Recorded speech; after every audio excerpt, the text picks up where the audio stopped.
selfie sometime. It's a good day. Good day, good day, good time, Yes. and have very handsome boys. Yeah. Handsome boy, elephant. Okay, the mama she's coming there.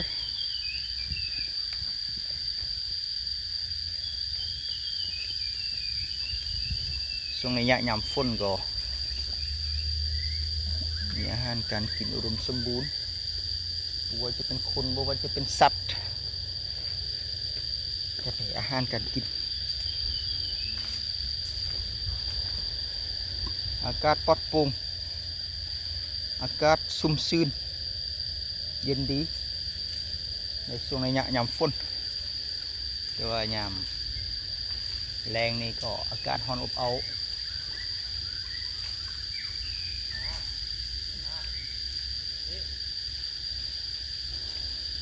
วันนี้จะให้เห็นหมู่เพื่อนทาง TikTok ทาง Facebook ทาง Instagram ได้เห็นอากาศที่ยามหน้าฝนเป็นอะไรแล้วก็ธรรมชาติที่อุดมสมบูรณ์ไปด้วยป่าไม้อากาศสดชื่นแล้วก็มีนางงามย่างมานางงามย่างมานางงามชื่อนางวาดนางวาสนานางวาสนามีลูกน้อยมาลูกน้อย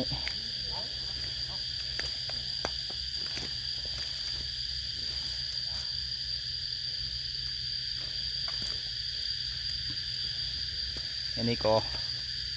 เท้าสงกรานต์ย่างไปทำ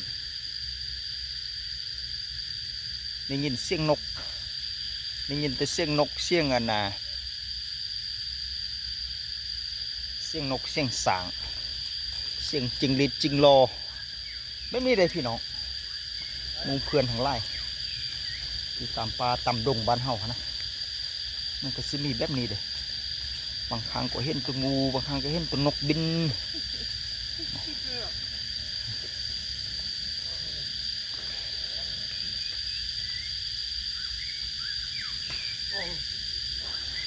แบบนี้อุดมสมบูรณ์บ้านเฮา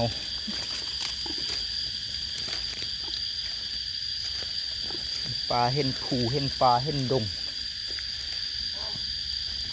บางคนเกิดมาบ่ทันได้เห็นเลยบ่ทันได้เห็นป่าเห็นดงอยู่แต่ในถ้ำในหูอยู่แต่ในเฮือนบ่มีโอกาสที่จะได้เห็นนกนูปูจีแบบนี้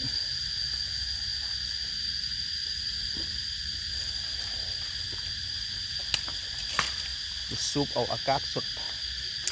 จะเห็นสิ่งแปลกๆ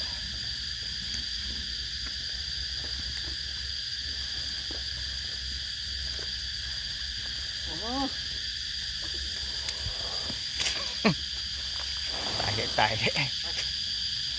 ซอกละซอกอันกินละมอน้อยๆซอกอันยืดซอกอันกิน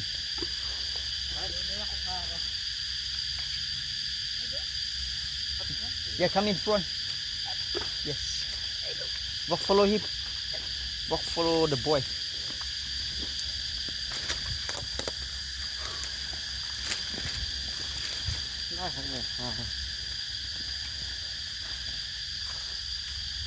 พอซ้ำนี้ก่อนโทรศัพท์มันเริ่มฮอนละ